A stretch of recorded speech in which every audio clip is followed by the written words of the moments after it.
ഉറപ്പുവരുത്തൂ VKC മുദ്ര ചെരുപ്പിലും പാക്കിലും. VKC Pride. Celebrate hard work.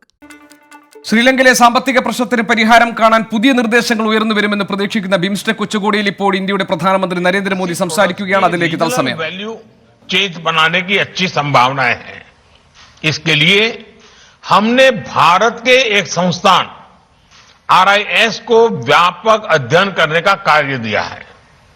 Excellency, सुरक्षा के बिना हमारे क्षेत्र की समृद्धि या विकास सुनिश्चित करना असंभव है. काठमांडू में हमारी चौथी समिट में हमने आतंकवाद, ट्रांसनेशनल क्राइम और नॉन ट्रेडिशनल थ्रेट्स के खिलाफ क्षेत्रीय कानूनी ढांचे को सुदृढ़ करने का निर्णय लिया था. हमने अपनी लॉ एनफोर्समेंट एजेंसीज के बीच सहयोग बढ़ाने का भी फैसला किया था. मुझे खुशी है कि हमारा कन्वेंशन टू कॉम्बैट टेररिज्म पिछले साल से सक्रिय हो गया है. आज की समिट के दौरान हमारे बीच mutual legal assistance treaty on criminal matters पर भी हस्ताक्षर हो रहे हैं.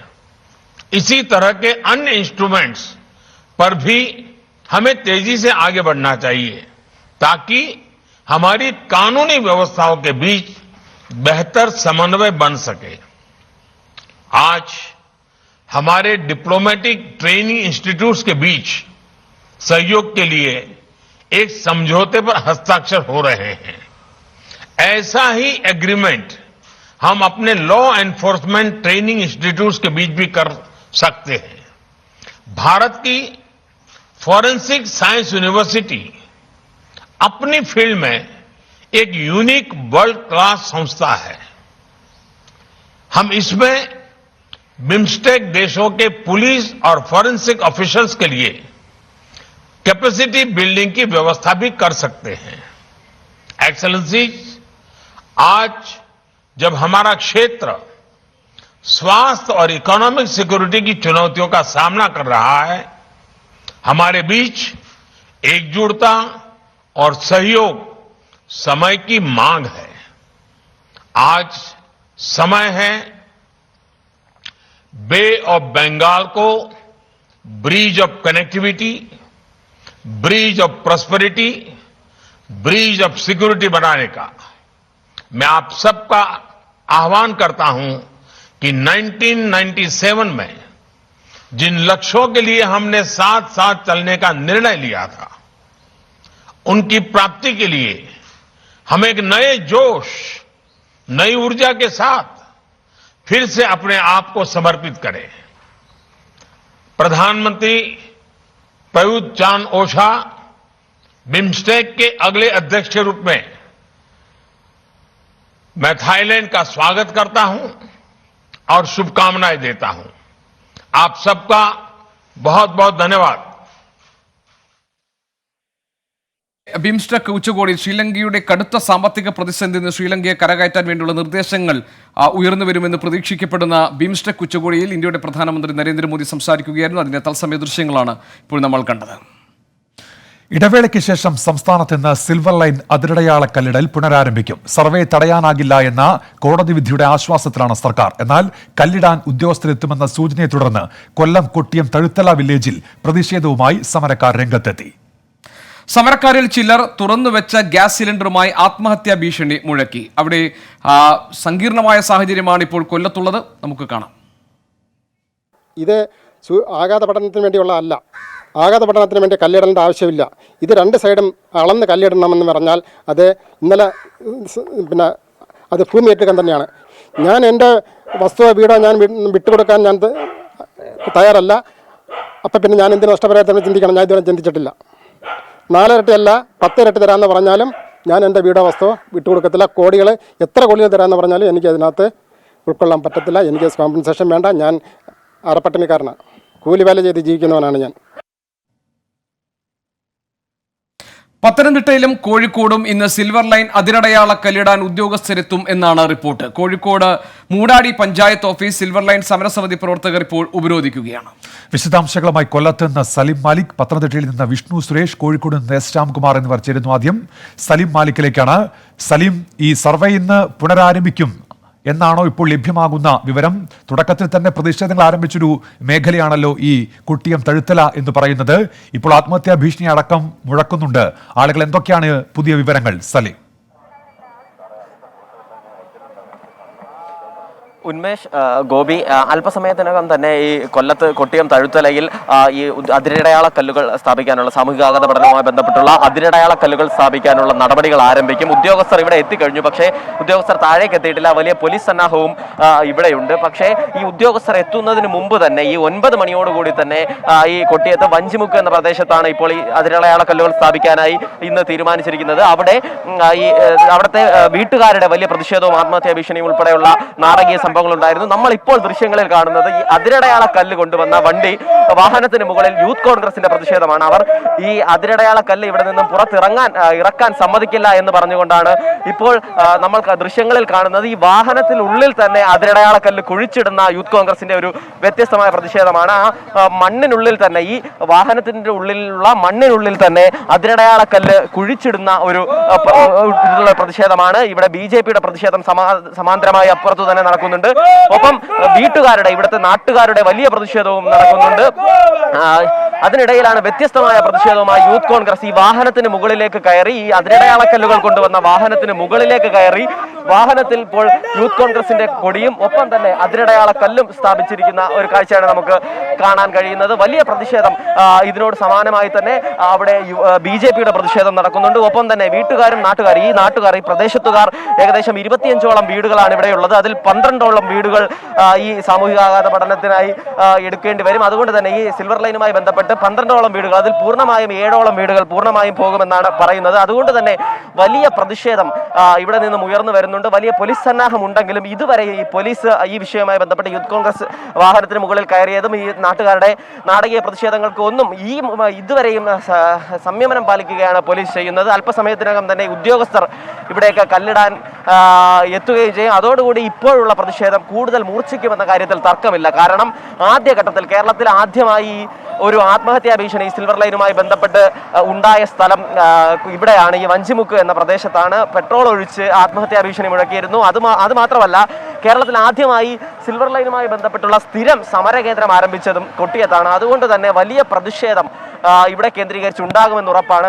സലീം, ഒരു ഭാഗത്ത് ഇപ്പോൾ സലീം പറഞ്ഞതുപോലെ തന്നെ ശക്തമായ പ്രതിഷേധം. ഇപ്പോൾ ഈ പറഞ്ഞത് ശരിയാണ്, ഒരു ആത്മഹത്യാ ഭീഷണി മുഴക്കിയുള്ള പ്രതിഷേധം സിൽവർ ലൈനിന്റെ കാര്യത്തിൽ ഇത് ആദ്യമായിട്ടാണ്. അത് ഒരു സ്ഥിരം സമരവേദിയുള്ള കൊട്ടിയത്ത് തന്നെയാണ് ഇപ്പോൾ സംഭവിച്ചിരിക്കുന്നതും. സലീം, അതേസമയം തന്നെ CPIM സമാന്തരമായി ഇതിനൊരു ബോധവൽക്കരണം, വീടുകൾ കയറി സിൽവർ ലൈൻ പദ്ധതിയെക്കുറിച്ച് ആളുകളോട് പറഞ്ഞു മനസ്സിലാക്കാനും അതിന് നൽകാൻ ഉദ്ദേശിക്കുന്ന നഷ്ടപരിഹാര തുകയെക്കുറിച്ച് പറയാനും ഭൂമി നഷ്ടപ്പെടുന്നതിനെ ഒരു വലിയ നഷ്ടമായി കാണേണ്ടതില്ല എന്ന് ബോധ്യപ്പെടുത്താനും ഒക്കെയുള്ള ക്യാമ്പയിനുകൾ CPIM ആരംഭിച്ചിട്ടുണ്ടല്ലോ. കൊട്ടിയം മേഖലകളിൽ ഈ ഇത്തരം ക്യാമ്പയിനുകൾ കാര്യക്ഷമമായി നടക്കുന്നുണ്ടോ?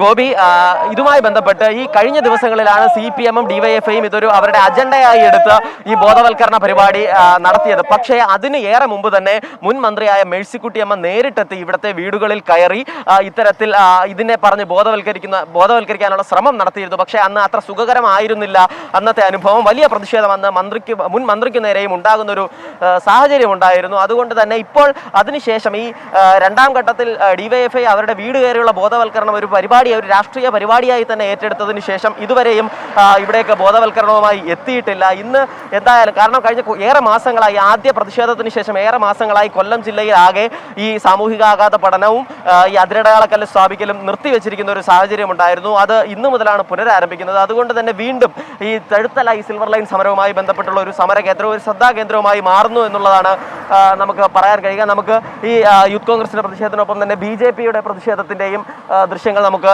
കാണിക്കാൻ കഴിയും. നമ്മളിപ്പോൾ ഒരു വലിയ പോലീസ് സന്നാഹം, കൂടുതൽ പോലീസുകാരെ ഇവിടേക്ക് എത്തിക്കുന്ന ഒരു സാഹചര്യമുണ്ട്.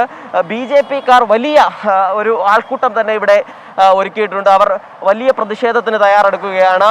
ഈ വഴിയിൽ നിന്നും, നമ്മൾ നിൽക്കുന്ന ഈ റോഡിൽ നിന്നും കുറച്ച് ആണ് ഈ വഞ്ചിമുക്കിലെ വീടുകൾ ഏറ്റെടുക്കുന്ന സ്ഥലമുള്ളത്. അവിടേക്ക് ഇതുവരെയും ഉദ്യോഗസ്ഥർ പ്രവേശിച്ചിട്ടില്ല എന്നുള്ളതാണ് ഏറ്റവും പ്രധാനപ്പെട്ട കാര്യം. അതിനു മുമ്പ് തന്നെ ആ വഴിയിൽ നമുക്ക് തന്നെ ദൃശ്യങ്ങളിൽ കാണാം, BJP പ്രവർത്തകർ ഒരു മതിൽ കെട്ടി നിൽക്കുകയാണ്. അവിടേക്ക് ഈ ഉദ്യോഗസ്ഥരെ കയറ്റാൻ അനുവദിക്കില്ല എന്നാണ് അവരുടെ നിലപാട്. ആ വഴിയിലേക്ക് ഈ അതിരടയാളക്കല്ല് സ്ഥാപിക്കാൻ ഉദ്ദേശിക്കുന്ന പ്രദേശത്തേക്കുള്ള ഒരു ചെറിയ വഴിയാണ്. അവിടേക്ക് ഇവരെ ഈ പ്രവർത്തകരെ പ്രവേശിപ്പിക്കില്ല എന്നുള്ളതാണ് ഈ ഉദ്യോഗസ്ഥരെ പ്രവേശിപ്പിക്കില്ല എന്നുള്ളതാണ് BJPയുടെ നിലപാട്. അതേസമയം അതിന് തൊട്ടുപിറകിൽ തന്നെ ഇവിടുത്തെ നാട്ടുകാർ, വീട്ടമ്മമാർ ഉൾപ്പെടെയുള്ളവർ ഇവിടെ നിന്നും ഈ സമരവുമായി ഇവിടെ രംഗത്തുണ്ട്. അവർ കറുത്ത കൊടിയും ഒപ്പം തന്നെ ബാനറുകളും ഉൾപ്പെടെയുള്ളവ ആണ് ഇവിടെ ക്രമീകരിച്ചുകൊണ്ടാണ് ഇവിടെ നിൽക്കുന്നത്.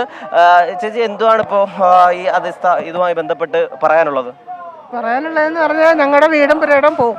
ഞങ്ങളുടെ വീടും പുരയിടം പോകുമ്പോൾ കഴിഞ്ഞ പ്രാവശ്യം വന്നപ്പോൾ ഞങ്ങൾ എതിർത്ത് പെട്രോൾ എടുത്ത് ആത്മഹത്യ ചെയ്യാൻ തന്നെ തീരുമാനിച്ച് ചെയ്യാൻ തുടങ്ങിയത്. അങ്ങനെ അത് സമരക്കാരും അങ്ങനെ പോയി. അത് കഴിഞ്ഞിട്ട് ഇപ്പോൾ അവർ വീണ്ടും ഇന്ന് ഒരാൾ മുന്നറിയിപ്പും ഇല്ലാതെയാണ് രാവിലെ വരുന്നത്. രാവിലെ വന്ന് കല്ലിടാനുള്ള പരിപാടിയാണ് അവർ ചെയ്യുന്നത്. അത് ഞങ്ങൾ തടയും, എന്ത് വന്നാലും ഞങ്ങൾ തടയും. ഇപ്പോൾ സാറേ, വലിയ പ്രതിഷേധങ്ങളാണല്ലോ ഉണ്ടാകുന്നത്. എന്താണ് പോലീസിന്റെ ഭാഗത്തു നിന്നുള്ള നടപടി? അറിയില്ല, ഞങ്ങൾ വന്നില്ല. ഞങ്ങളൊന്ന് ഇവിടെ നിന്ന് തുടങ്ങുന്നത് നോക്കാൻ ഒന്ന് പോകും. ഇന്ന് വരുന്നെങ്കിൽ ആള് വന്നിട്ടില്ല. ഇന്നിപ്പോ ഈ കല്ല് സ്ഥാപിക്കുന്ന നടപടി ഉണ്ടാവില്ലേ? അറിയില്ല, അതിനെക്കുറിച്ച് അവർ വരുമായിരിക്കും, എനിക്കറിയില്ല. ഉണ്ടാവും. അഥവാ അങ്ങനെ ഉദ്യോഗസ്ഥർ എത്തിയാൽ എന്താവും പോലീസിന്റെ ഭാഗത്തു നിന്ന് സ്വീകരിക്കാൻ പോകുന്ന ഒരു നടപടി നോക്കാം, അത്രേ ഉള്ളൂ. അല്ലാതെ നമ്മൾ ആരെ ഉപദ്രവിക്കാനോ ഒന്നും പോകുന്നില്ല. അതാണ് ഇപ്പോൾ മുതിർന്ന പോലീസ് ഉദ്യോഗസ്ഥർ ഉൾപ്പെടെയുള്ളവർ ഈ ഇവിടെ എത്തിയിട്ടുണ്ട്. അത്തരത്തിലാണ് ഇപ്പോൾ ഒരു വീട്ടമ്മയും അവരുടെ ആശങ്ക പങ്കുവയ്ക്കുകയാണ് ഉദ്യോഗസ്ഥരുമായി. ആ മട്ടിലുള്ള പ്രതിഷേധങ്ങളിലേക്ക് കാര്യങ്ങൾ നീങ്ങുകയും ചെയ്യുന്നു. ഉദ്യോഗസ്ഥർ ഇപ്പോൾ ഇവിടേക്ക് എത്തി വീടുകൾ പരിശോധിക്കുകയാണ്. പോലീസ് ഉദ്യോഗസ്ഥരാണ് എത്തിയിരിക്കുന്നത്. അതിനപ്പുറത്തേക്ക് അതിരടയാളക്കല്ലുകൾ സ്ഥാപിക്കാൻ എത്തിയിരിക്കുന്നവർ ഇവിടെ എത്തിയിട്ടുമില്ല. എന്തായാലും ഒരു വലിയ പ്രതിഷേധം ഇന്ന് ഈ സിൽവർ ലൈൻ കല്ലിടുന്നതുമായി ബന്ധപ്പെട്ട് സ്ഥാപിക്കുന്നുണ്ട് എങ്കിൽ ഒരു വലിയ പ്രതിഷേധം തന്നെ നമുക്ക് കാണാൻ കഴിയും എന്നുള്ള കാര്യത്തിൽ തർക്കമില്ല. എന്തായാലും ഇപ്പോൾ പോലീസ് ഉദ്യോഗസ്ഥർ ഇപ്പോൾ ആദ്യമായാണ് ഇവിടേക്ക് ഈ ഉള്ളിലേക്ക് എത്തിക്കൊണ്ടിരിക്കുന്നത്. അല്പസമയത്തിനകം തന്നെ ഉദ്യോഗസ്ഥർ കൂടി ഇവിടേക്ക് എത്തുമെന്നാണ് നമുക്ക് മനസ്സിലാക്കാൻ കഴിയുന്നത്.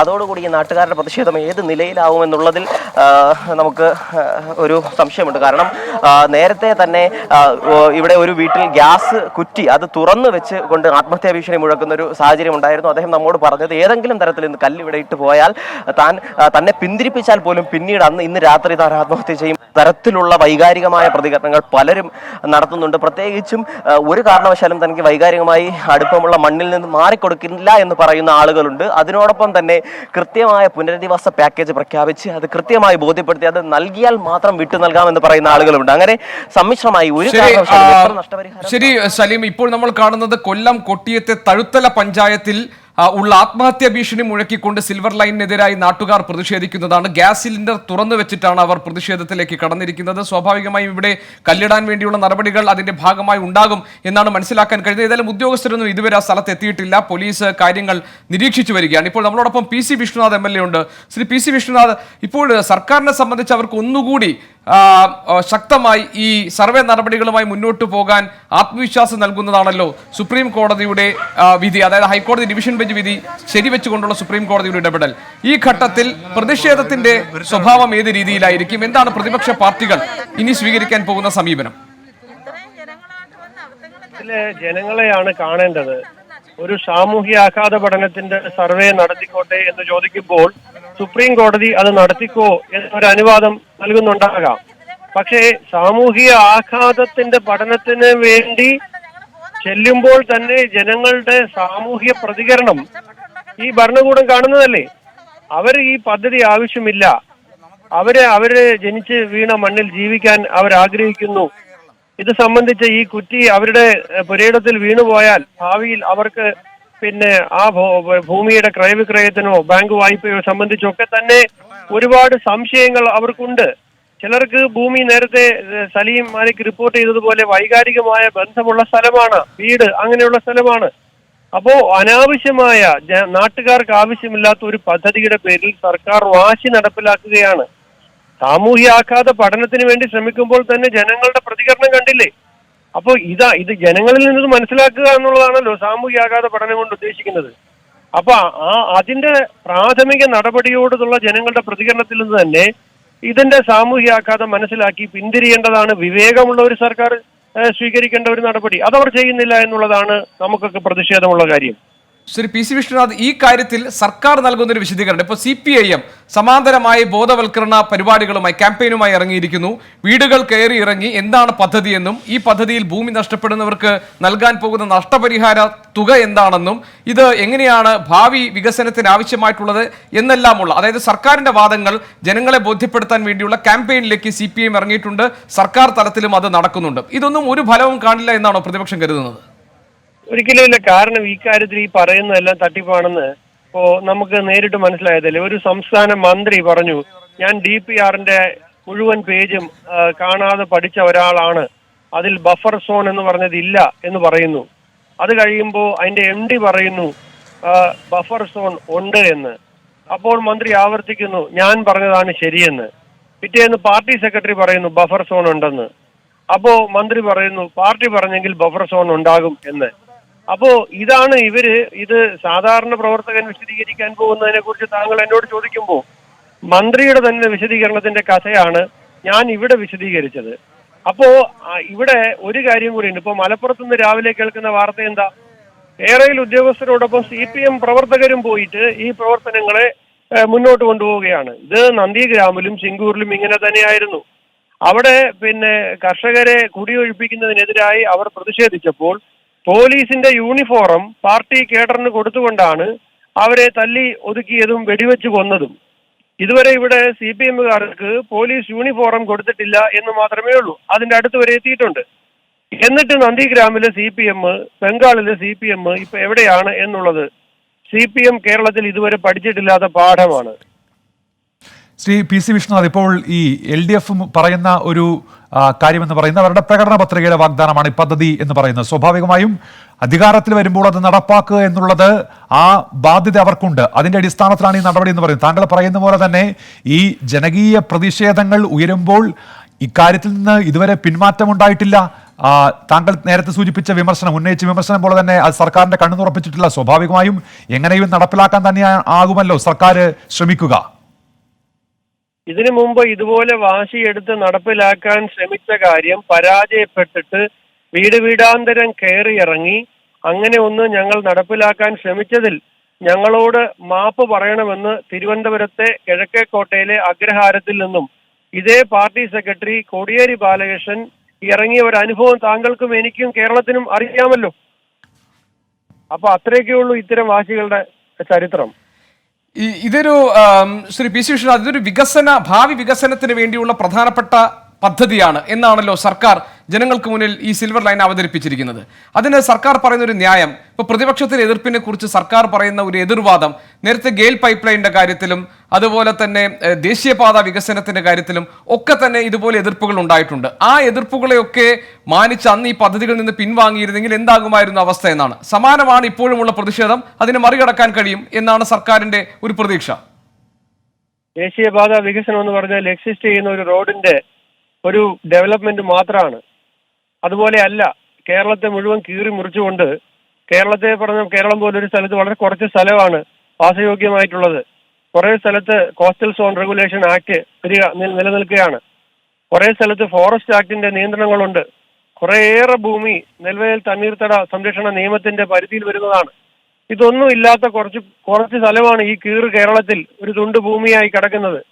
അതിന്റെ നടുക്കൂടെ ഇത് കൊണ്ടുവരുമ്പോൾ സ്വാഭാവികമായിട്ടും ഇത് പുതിയതായി വരികയാണ്. പിന്നെ ഇത് ആരുടെയും ഡിമാൻഡ് ഒന്നുമല്ല. ഇവരുടെ പ്രകടന പത്രികയിൽ ഉണ്ടായിരുന്നു എന്ന് പറഞ്ഞിട്ട് ഈ കേരളത്തിലെ ജനങ്ങളെല്ലാം കൂടെ ഇറങ്ങി കേരളത്തിൽ സമരം ചെയ്തിട്ട് അവർ പ്രകടന പത്രികയിൽ ഉൾപ്പെടുത്തിയതാണോ? അല്ലല്ലോ, അങ്ങനെ ഉൾപ്പെടുത്തിയതല്ലല്ലോ. അപ്പൊ അതുകൊണ്ട് ഇത് ആരുടെ പ്രിയോറിറ്റിയാണ് അത് പരിഗണിക്കണ്ടേ, അത് ആലോചിക്കണ്ടേ, അത് കണ്ടുപിടിക്കണ്ടേ.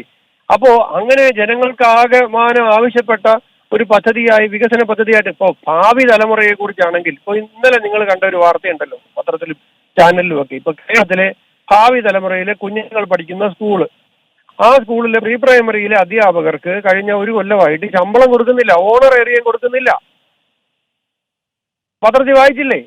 ഭാവി തലമുറയെ കുറിച്ചാണെങ്കിൽ നിങ്ങൾ അതിനുള്ള സൗകര്യം വരൂ, അങ്ങനെയുള്ള കാര്യങ്ങൾ ചെയ്യൂ. അല്ലാതെ ഇത് ആർക്ക് വേണ്ടിയിട്ടാണ്? സ്കൂളിലെ ഉച്ചഭക്ഷണത്തിന് കൊച്ചുങ്ങൾക്ക് പൈസ ഇല്ലാതെ HMമാർ നാട്ടിലിറങ്ങി പിരിക്കുകയാണ്. പോലീസ് വണ്ടിയുടെ ഡീസൽ അടിക്കാൻ സ്റ്റേഷൻ ഹൗസ് ഓഫീസർ പണം കണ്ടെത്തണമെന്ന് സർക്കുലർ ഇറക്കുകയാണ്. സർക്കാർ ഉദ്യോഗസ്ഥന് ശമ്പളം കൊടുക്കാൻ വേണ്ടി 5000 കോടി രൂപ വീണ്ടും കടമെടുക്കുകയാണ്. അവിടെയാണ് ഈ 2 ലക്ഷം കോടിയുടെ പൊങ്ങച്ച വാനിറ്റി പ്രോജക്റ്റുമായിട്ട് സർക്കാർ വരുന്നത്. എന്നിട്ട് ഞങ്ങളുടെ പ്രകടന പത്രികയിൽ ഉണ്ടായിരുന്നു എന്ന് പറഞ്ഞാൽ ഹൂ കേസ്? ശരി, ശ്രീ PC വിശ്വനാഥ്, ഇനി ഈ പ്രതിപക്ഷത്തിനോട് ഒരു ചോദ്യം. അതായത് ഈ നാട്ടുകാർ പ്രതിഷേധിക്കുന്നത് മനസ്സിലാക്കാം, കാരണം അതിൽ വൈകാരികമായ ഒരു അംശം അതിനകത്ത് അടങ്ങിയിട്ടുണ്ട്. അവരുടെ ഭൂമി നഷ്ടപ്പെടുമോ, അവരുടെ കിടപ്പാടം നഷ്ടപ്പെടുമോ, എന്താകും ഈ പദ്ധതി വന്നാൽ അവരുടെ അവസ്ഥ എന്ന് തുടങ്ങിയിട്ട് വ്യക്തിപരമായ വൈയക്തികവും വൈകാരികവുമായ ഒരു പ്രതികരണം അവരുടെ ഭാഗത്തുനിന്നുണ്ടാകുന്നത് മനസ്സിലാക്കാം. പക്ഷേ പ്രതിപക്ഷ രാഷ്ട്രീയ കക്ഷികൾക്ക് ഈ ഒരു വികസന പരിപാടി പദ്ധതി വരുമ്പോൾ അതിൻ്റെ ഭാഗമായി സാമൂഹികാഘാത പഠനവും അതുപോലെ പരിസ്ഥിതി ആഘാത പഠനവും അതിൻ്റെ ഇക്കണോമിക് ഫീസിബിലിറ്റിയും ഒക്കെ പഠന വിധേയമാക്കുമ്പോൾ, അല്ലെങ്കിൽ ഒരു വിദഗ്ധ സംഘം അതിനെക്കുറിച്ച് പഠിച്ച് അതിലൊരു അഭിപ്രായം പറയാൻ വേണ്ടിയുള്ള ഒരു കാലയളവിൽ കാത്തിരിക്കുക എന്നത് പ്രതിപക്ഷത്തിന്റെ ഒരു രാഷ്ട്രീയ ഉത്തരവാദിത്തമല്ലേ? ഈ സിൽവർ ലൈനിന്റെ കാര്യത്തിൽ അത് പ്രതിപക്ഷം കാണിക്കുന്നുണ്ടോ? അത് ആദ്യം മുതൽ ഞങ്ങൾ പറഞ്ഞല്ലോ, ഇതിനകത്ത് ദുരൂഹമായിട്ട് പ്രവർത്തനങ്ങളുമായി മുന്നോട്ട് പോയ സർക്കാരാണ് ഈ പറഞ്ഞ ചോദ്യത്തിനും പ്രതി. കാരണം ഒരു DPR ഒരു പദ്ധതിയുടെ ഏറ്റവും പ്രാഥമികമായി പ്രതിപക്ഷമോ ജനങ്ങളോ അറിയേണ്ട ഒരു കാര്യമായിരുന്നു അതിന്റെ ഡീറ്റെയിൽഡ് പ്രോജക്ട് റിപ്പോർട്ട്. ആ DPR നൽകണം എന്ന് പറഞ്ഞ സമയത്ത് എന്താ പറഞ്ഞത്? അത് അതീവ സുരക്ഷയാണ്, രാജ്യസുരക്ഷയെ ബാധിക്കുന്നതാണ്, വിവരാവകാശ നിയമപ്രകാരം പോലും നൽകേണ്ടതില്ല എന്നൊക്കെ പറഞ്ഞ് ഒടുവിൽ നിയമസഭയിലെ ഒരു സാമാജികൻ അയാളുടെ അവകാശത്തിന്റെ അങ്ങേയറ്റം വരെ പോകുന്ന ഒരു ഘട്ടം എത്തിയപ്പോഴാണ് അത് റിലീസ് ചെയ്തത്. അതുപോലെ തന്നെ ഈ സാമൂഹികാഘാത പഠനം എന്ന് പറയുന്നു. കേരള ഹൈക്കോടതി ഇന്നലെയും ചോദിച്ച ചോദ്യങ്ങളുണ്ടല്ലോ. സാമൂഹികാഘാത പഠനം എന്ന് പറഞ്ഞതിൽ പോലും ഇപ്പം സർക്കാരിന്റെ അനുകൂലികൾ സർവേസ് ആൻഡ് ബൗണ്ടറീസ് ആക്ടിന്റെ സെക്ഷൻ 6 പ്രകാരമുള്ള മാനദണ്ഡങ്ങൾ പോലും പൂർണ്ണമായി പാലിച്ചുകൊണ്ടല്ല ഇത് ചെയ്യുന്നത് എന്ന് മാത്രമല്ല, APJ അബ്ദുൽ കലാം യൂണിവേഴ്സിറ്റിയിലടക്കം ഭൂമി എടുക്കാൻ വേണ്ടിയിട്ട് സർക്കാർ മാർക്ക് ചെയ്ത സ്ഥലങ്ങളിൽ ജീവിതം ദുരിതത്തിലായി ആത്മഹത്യ ചെയ്ത ആളുകൾ നമ്മുടെ മുമ്പിലുണ്ട്.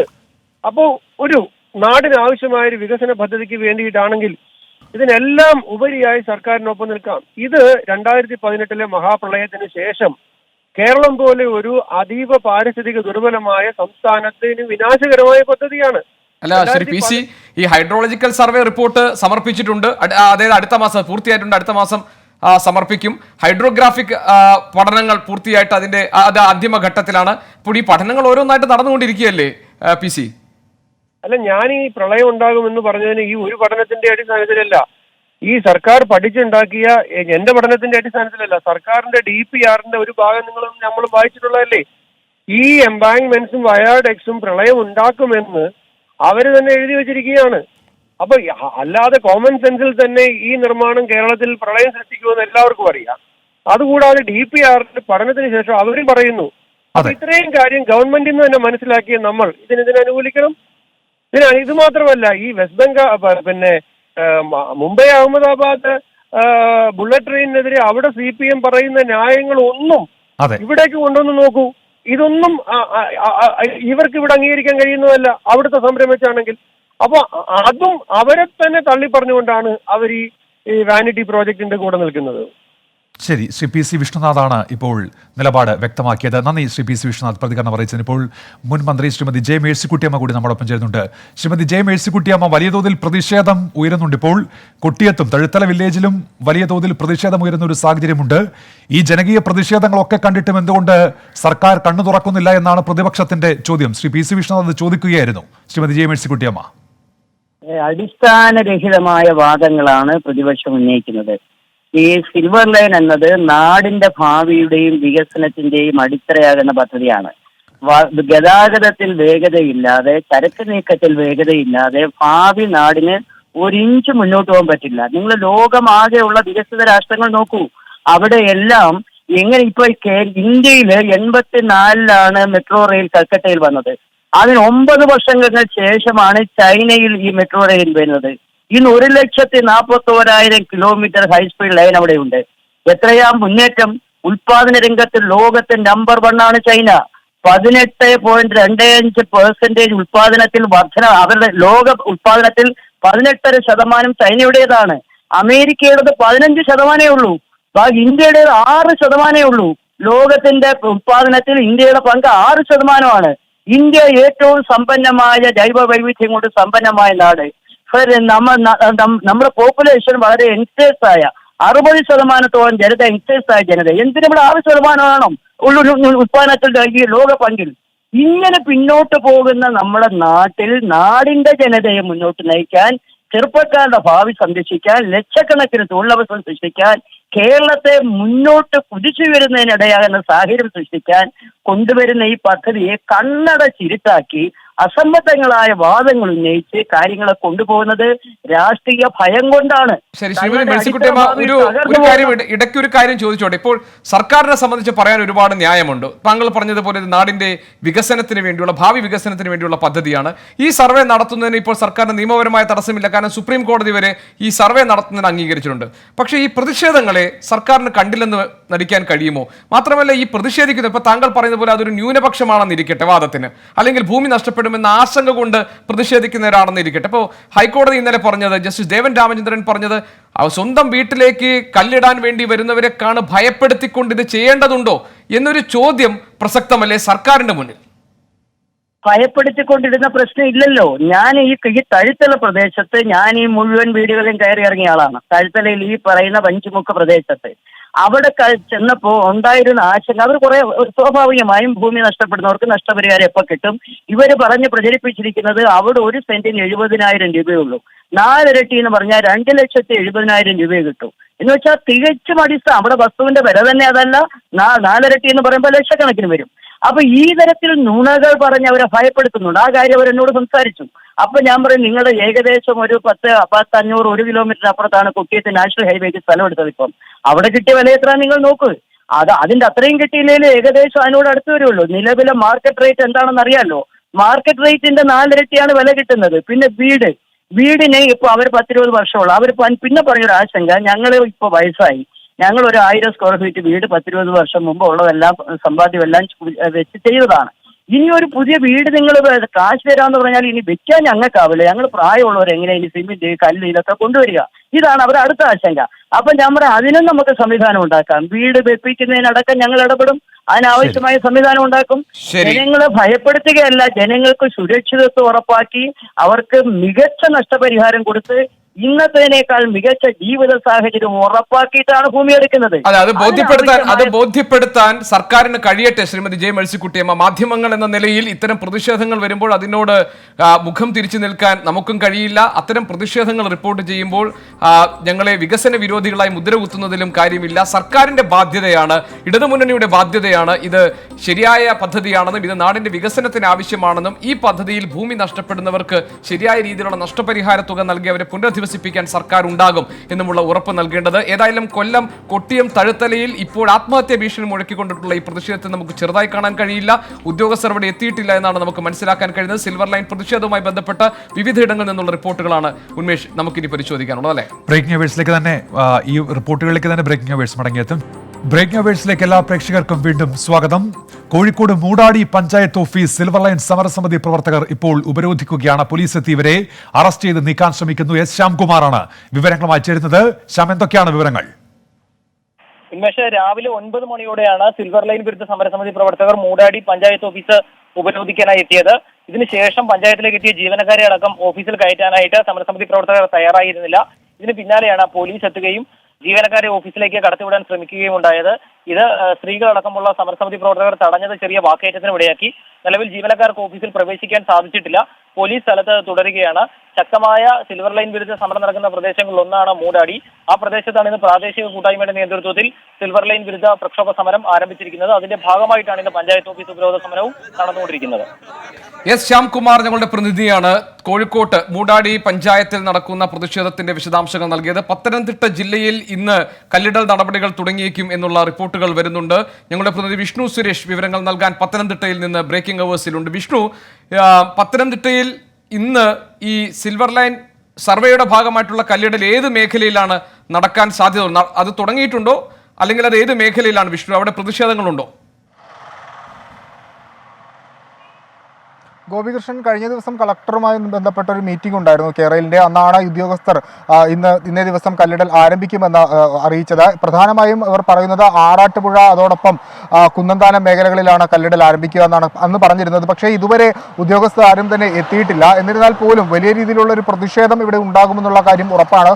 ഒരുപക്ഷെ സംസ്ഥാനത്ത് ആദ്യമായി തന്നെ കേരളത്തിനെതിരെ ഒരു സംയുക്ത സമരസമിതി രൂപപ്പെട്ടത് പത്തനംതിട്ടയിലാണ്. അതുകൊണ്ട് തന്നെ പ്രതിഷേധങ്ങൾക്ക് ഒരു കുറവും ഉണ്ടാകില്ല എന്നുള്ള കാര്യം ഉറപ്പാണ്.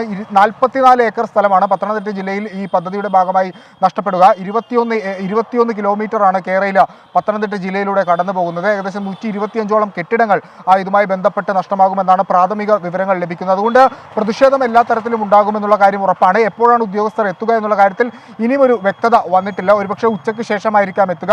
ആറാട്ടുപുഴയും കുന്നന്താനവുമാണ് ഏറ്റവും പ്രധാനപ്പെട്ട പ്രദേശങ്ങൾ. ഈ പ്രദേശത്തുകളായിരിക്കും ആദ്യം കല്ലിടൽ ആരംഭിക്കുക എന്നാണ് ഉദ്യോഗസ്ഥർ തന്നെ അറിയിച്ചിരിക്കുന്നത്. എന്തായാലും പ്രതിഷേധക്കാർ പൂർണ്ണ സജ്ജമാണ്. വരും ദിവസങ്ങളിലും ഈ കല്ലിടൽ ആരംഭിക്കുന്ന മുറക്ക് പ്രതിഷേധങ്ങൾ ആരംഭിക്കാനാണ് ഇവരുടെ തീരുമാനം. ആറാട്ടുപുഴയും ഞാൻ നേരത്തെ സൂചിപ്പിച്ചതുപോലെ കുന്നന്താനവുമാണ് ഈ പ്രധാനമായും കല്ലിടൽ നടക്കാനുള്ള സ്ഥലങ്ങൾ. ഗോപികൃഷ്ണൻ.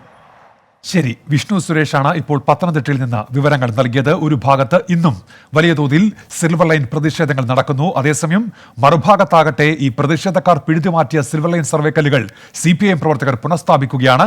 കോഴിക്കോട് മാത്തോട്ടം തുലാമുറ്റം വയൽ ഭാഗത്ത് പ്രതിഷേധക്കാർ പിഴുതുമാറ്റിയ സർവേക്കല്ലുകൾ ജില്ലാ സെക്രട്ടറി P. മോഹന്റെ നേതൃത്വത്തിൽ CPIM പ്രവർത്തകർ പുനഃസ്ഥാപിച്ചു. മലപ്പുറം താനൂർ വട്ടത്താണിയിലും CPIM നേതാക്കൾ വീടുകൾ കയറിയിറങ്ങി ബോധവൽക്കരണം നടത്തുകയും അതിരടയാളക്കല്ലുകൾ പുനഃസ്ഥാപിക്കുകയും ചെയ്തിട്ടുണ്ട്. വിവരങ്ങളുമായി ഇപ്പോൾ കോഴിക്കോട് നിന്ന് മുബഷീർ P. അക്ബറും താനൂരിൽ നിന്ന് ഷഹദ് റഹ്മാനുമാണ് ചേരുന്നത്. ആദ്യം മുബഷീറിലേക്കാണ്.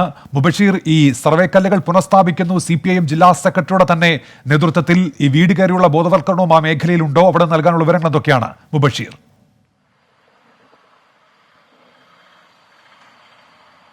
സിൽവർ ലൈൻ പദ്ധതിയുമായി ബന്ധപ്പെട്ട് കോഴിക്കോട് ജില്ലയിൽ ഏറ്റവും വലിയ പ്രതിഷേധം നടന്ന മാത്തോട്ടം ഭാഗത്താണ് ഇന്ന് രാവിലെയോടെ CPIM ജില്ലാ സെക്രട്ടറി P. മോഹനൻ മാസ്റ്ററുടെ നേതൃത്വത്തിൽ ഭവന സന്ദർശനം നടത്തി സിൽവർ ലൈൻ പ്രചാരണ പരിപാടിക്ക് തുടക്കം കുറിച്ചിരിക്കുന്നത്. അതിന്റെ ഭാഗമായി കഴിഞ്ഞ ദിവസം, അതായത് പ്രതിഷേധം നടന്ന ദിവസം, പ്രതിഷേധക്കാർ പിഴുതുമാറ്റിയ സിൽവർ ലൈൻ അതിരടയാള കല്ലുകൾ CPIM ജില്ലാ സെക്രട്ടറി P. മോഹനൻ മാസ്റ്ററുടെ നേതൃത്വത്തിൽ പുനഃസ്ഥാപിച്ചിട്ടുണ്ട്. കൂടാതെ 3ഓളം വീടുകളിൽ ഭവന സന്ദർശനവും നടത്തിയിട്ടുണ്ട്. പ്രധാനമായും ജില്ലയിൽ ഏറ്റവും കൂടുതൽ പ്രതിഷേധം നടന്നൊരു മേഖലയായിരുന്നു മാത്തോട്ടം എന്ന് പറയുന്നത്.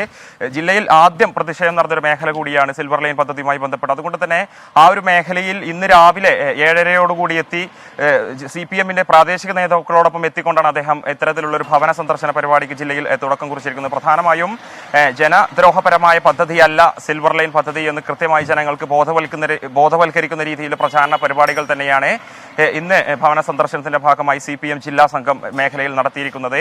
കൂടാതെ നേരത്തെ ഞാൻ സൂചിപ്പിച്ചതുപോലെ തന്നെ കല്ലായി, അതുപോലെ തന്നെ വെസ്റ്റ് കല്ലായി പോലെയുള്ള വലിയ രീതിയിൽ പ്രതിഷേധമുയർന്ന, അല്ലെങ്കിൽ സിൽവർ ലൈൻ അതിരടയാള കല്ലുകൾ പ്രതിഷേധക്കാർ പിഴുത് കല്ലായി പുഴയിലേക്ക് അടക്കമെറിഞ്ഞ പ്രതിഷേധ മേഖലകളിലടക്കം വരും ദിവസങ്ങളിലും ഇത്തരത്തിൽ പ്രചാരണ പരിപാടികളുമായി മുന്നോട്ട് പോകുന്നത് തന്നെയാണ് കോഴിക്കോട് CPIM വൃത്തങ്ങളിൽ നിന്ന് നമുക്ക് മനസ്സിലാക്കാൻ സാധിക്കുന്നത്. ഏതായാലും കോഴിക്കോട്ട് നിന്ന് മുബഷീർ P. അക്ബറാണ് വിവരങ്ങൾ നൽകിയത്. താനൂരിലേക്ക് പോകാം. അവിടെ ഷഹദ് റഹ്മാൻ ഞങ്ങളുടെ പ്രതിനിധി വിശദാംശങ്ങളുമായി നമുക്കൊപ്പം ചേരുന്നുണ്ട്. ഷഹദ്, താനൂരിൽ എന്താണ് യഥാർത്ഥത്തിൽ സംഭവിക്കുന്നത്? അവിടെ പ്രതിഷേധം ഒരു ഭാഗത്ത് നടക്കുകയും ഈ അതിരടയാളക്കല്ലുകൾ പിഴുതുമാറ്റിയത് പുനഃസ്ഥാപിക്കപ്പെടുകയും ചെയ്യുന്നുണ്ടോ? എന്താണ് അവിടുത്തെ അവസ്ഥ? ഗോപികൃഷ്ണൻ, ഉന്മേഷ്, കഴിഞ്ഞ ദിവസം വലിയ രീതിയിൽ പ്രതിഷേധമുണ്ടായ ഇടമാണ് ഈ താനൂർ, പുത്തൻതേരു, അതുപോലെ തന്നെ വട്ടത്താണി ഉൾപ്പെടെയുള്ള സ്ഥലങ്ങൾ. ഇവിടെ കഴിഞ്ഞ ദിവസം UDF പ്രവർത്തകരുടെ നേതൃത്വത്തിലും അതുപോലെ തന്നെ ഇവിടെയുള്ള സാധാരണക്കാരായ ജനങ്ങളുടെ നേതൃത്വത്തിലും ഇവിടെ സ്ഥാപിച്ച കല്ലുകൾ അത്രയും പിഴുതെറിയുന്ന ഒരു സാഹചര്യം ഉണ്ടായിരുന്നു. എന്നാൽ ഇന്ന് രാവിലെ അപ്രതീക്ഷിതമായാണ് ഇത്തരത്തിൽ പെട്ടെന്ന് CPIM പ്രാദേശിക നേതാക്കളുടെ നേതൃത്വത്തിൽ ഇത്തരത്തിൽ വീടുകൾ കയറി ബോധവൽക്കരണം നടത്തിയും അതുപോലെ തന്നെ ഈ സർവേ കല്ലുകൾ, പിഴുതെറിഞ്ഞ സർവേ കല്ലുകൾ വീണ്ടും പുനഃസ്ഥാപിക്കുന്ന ഒരു നടപടിയിലേക്ക് കടന്നിട്ടുള്ളത്. അതായത് ആഷിഖ്, ഉമ്മു സൽമ എന്ന് പറയുന്ന 2 പേരുടെ വീട്ടിലാണ് ഇന്ന്, അവരുടെ 7 സെന്റ് സ്ഥലത്തായിരുന്നു കഴിഞ്ഞ ദിവസം ഈ സർവേ കല്ല് സ്ഥാപിച്ചിട്ടുണ്ടായിരുന്നത്. അവിടെയാണ് ഇന്ന് ഈ സർവേ കല്ല് പുനഃസ്ഥാപിച്ചത്. കാരണം ഇവിടെ ഈ സർവേ കല്ല് സ്ഥാപിച്ച സമയത്ത് UDF പ്രവർത്തകരുടെ നേതൃത്വത്തിൽ ഈ കല്ലുകൾ പിഴുതെറിയുന്നതെല്ലാം മാധ്യമങ്ങളിൽ വലിയ വാർത്തയായിരുന്നു. ആ വീട്ടിൽ തന്നെയാണ് വീണ്ടും ഇപ്പോൾ ഇവിടുത്തെ പ്രാദേശിക നേതാക്കൾ, പ്രത്യേകിച്ച് ജില്ലാ സെക്രട്ടറി E. ജയന്റെ നേതൃത്വത്തിലുള്ള സംഘം ഇവിടെ വന്ന് കല്ല് സ്ഥാപിച്ചിട്ടുള്ളത്. എന്നാൽ അതേ സമയത്ത് തന്നെ ഈ ദമ്പതികൾ CPIM അനുഭാവികളാണ് എന്ന കാര്യം കൂടി എടുത്തു പറയേണ്ടതുണ്ട്. എങ്കിൽ പോലും നിലവിലെ സാഹചര്യത്തിൽ ഇവിടെ CPIM പ്രവർത്തകർ താനൂരിലും സർവേക്കല്ലുകൾ പുനഃസ്ഥാപിക്കുകയാണ്. ഷഹദ് റഹ്മാനാണ് അവിടെ നിന്നുള്ള വിവരങ്ങൾ നൽകിയത്. സംസ്ഥാനത്ത് മയക്കുമരുന്ന് കടത്തിന് കുട്ടികളെ ഉപയോഗിക്കുന്നുവെന്ന ഞെട്ടിക്കുന്ന വിവരമാണ് ഇപ്പോൾ പുറത്തുവരുന്നത്. നമ്മുടെ കുട്ടികൾ എങ്ങനെയാണ് ലഹരി മാഫിയയുടെ വലയിലാകുന്നത്? വിതരണ ശൃംഖലയിലെ കണ്ണികളായി കുട്ടികൾ മാറുന്നത് എങ്ങനെ? 24 അന്വേഷണം ഇന്നു മുതൽ ആരംഭിക്കുകയാണ്. 24 വാർത്താ പരമ്പര ലഹരി വഴിയിലെ കുട്ടിക്കടത്തുകാർ.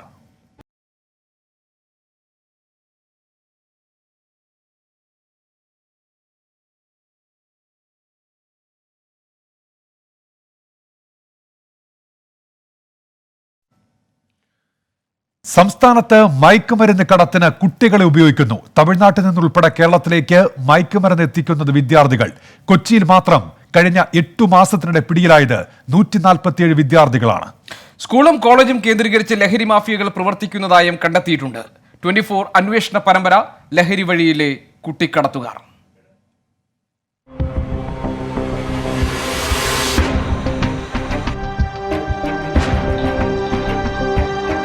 പരിശോധനകളിൽ കുട്ടികളെ ഒഴിവാക്കുന്നത് മുതലെടുത്താണ് ലഹരി മാഫിയ സംഘങ്ങൾ വിദ്യാർത്ഥികളെ മയക്കുമരുന്നു കടത്തിന് ഉപയോഗിക്കുന്നത്. സ്കൂളും കോളേജും കേന്ദ്രീകരിച്ചാണ് പ്രവർത്തനങ്ങൾ. 15 മുതൽ 21 വയസ്സുവരെയുള്ള കുട്ടികളാണ് ലഹരി മാഫിയകളുടെ വാഹകർ. ലഹരി എത്തിച്ചു നൽകിയാൽ പണവും ഉപയോഗിക്കാനുള്ള മയക്കുമരുന്നും ലഹരി മാഫിയകൾ വിദ്യാർത്ഥികൾക്ക് നൽകും.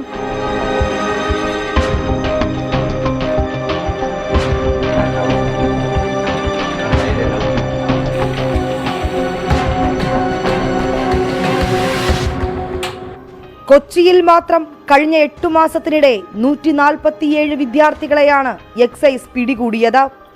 ലഹരിക്കടത്തുമായി ബന്ധപ്പെട്ട് വിദ്യാർത്ഥികൾക്കെതിരെ 124 കേസുകൾ എടുത്തു. വിദ്യാർത്ഥികളാണെന്നുള്ളതും അവരുടെ ഭാവിയും പരിഗണിച്ച് കുട്ടികൾക്ക് കൗൺസിലിംഗ് നൽകി മടക്കി അയക്കുകയാണ് പതിവ്. ഇങ്ങനെ നൽകുന്ന ഇളവ് തന്നെയാണ് ലഹരി മാഫിയകളും മുതലാക്കുന്നത്.